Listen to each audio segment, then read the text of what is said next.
inovar para exportar. Entre 20 ou 40 anos, ou quem sabe até um pouco mais, a China iniciou um processo insistente de fabricação de equipamentos, peças, partes eletrônicos, mecânicos, uma série diversa de partes. A China, então, começou a fabricar. Obviamente, o seu consumo interno era baixo, a população, apesar de enorme, mais de 1 bilhão de pessoas, não tinha poder aquisitivo, capacidade de absorver esta fabricação. A China, então, quer dizer, a estratégia dela foi fabricar para exportar.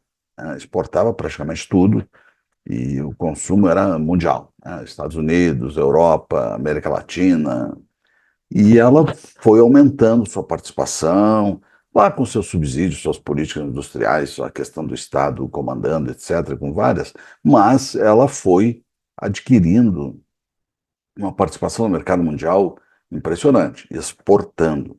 E dominou os processos fabris e otimizou os processos fabris, e os seus produtos passaram a ser produtos aceitáveis no mundo inteiro, né?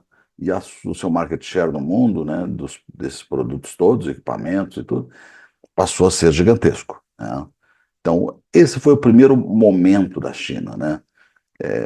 Fabricar e exportar. Ela fabricava e exportava. Esse momento passou, a sua população, com essa avalanche de dinheiro da exportação que entrou no país e outros mecanismos todos que ela adotou, cresceu de capacidade de poder aquisitivo e passou também a ser um consumidor. Então, a segunda fase é a incorporação do mercado interno de consumo, que não existia. Então, o primeiro era o mercado internacional, externo, global, depois soma o mercado interno, que começa a crescer, ainda não é completamente estável, mas tem um crescimento importante, e entram os carros elétricos, entram as baterias, entram outros elementos, e ela estabiliza uma participação mundial em exportação e em consumo local, que é muito robusto, esse volume é muito robusto, né? Então é a segunda fase, né? A incorporação do mercado interno, mercado local. E alguns dias atrás, a Apple lançou a linha do iPhone 16.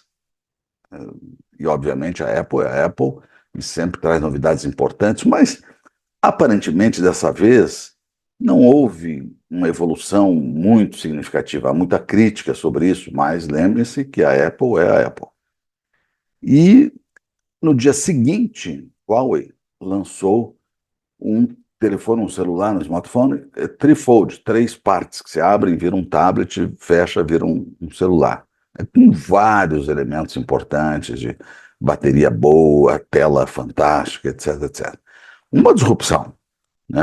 Inesperado, parece que era um segredo, meio segredo, e ela rompe, então ela é banida, né? A Huawei, ela é banida pelo Ocidente, especialmente pelos Estados Unidos, né? Que achava que tinha fuga de dados americanos para a China, etc.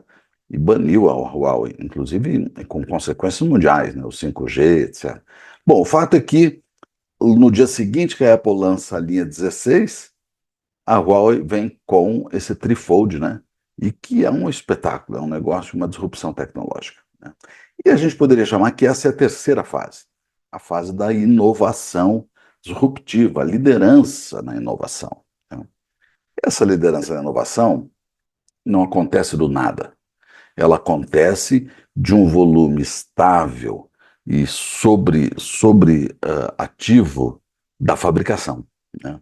É porque a China tem uma fabricação estrondosa e domina os sistemas de operação todos, de fabricação, e, portanto, domina também a visão dos clientes de onde as exportações são feitas, que consegue, então, trazer para um determinado momento que tem disrupção, tem inovação, tem capacidade de a cada dia trazer novidades e tudo. Então, são três fases que não podem ser, não existe, vamos chamar assim, atalho para isso, né? Tem que passar pelas fases. A primeira é uma fabricação intensa local, olhando onde tem demanda, que não é local, é uma demanda internacional. E, obviamente, para fazer isso acontecer, né? Tem que ter impostos baixos, tem que ter produtividade, tem que ter relações trabalhistas rápidas e fáceis, e depois você domina um determinado segmento do negócio, passa a exportar com consistência, e aí, se isso trouxer benefício para o país e o país estiver também crescendo, incorpora a demanda local. Fazer fabricação para demanda local apenas é um erro de conceito. A demanda local é flutuante, depende do governo de plantão, pode acontecer ou não em 5 anos, depois não. Enfim, é dinheiro com risco altíssimo. Já a fabricação com exportação, a demanda ela é equilibrada. A demanda é 100 mil vezes maior do que a local. Então, fabricação para exportação com competitividade, tributos baixos e produtividade. Esse é o primeiro passo.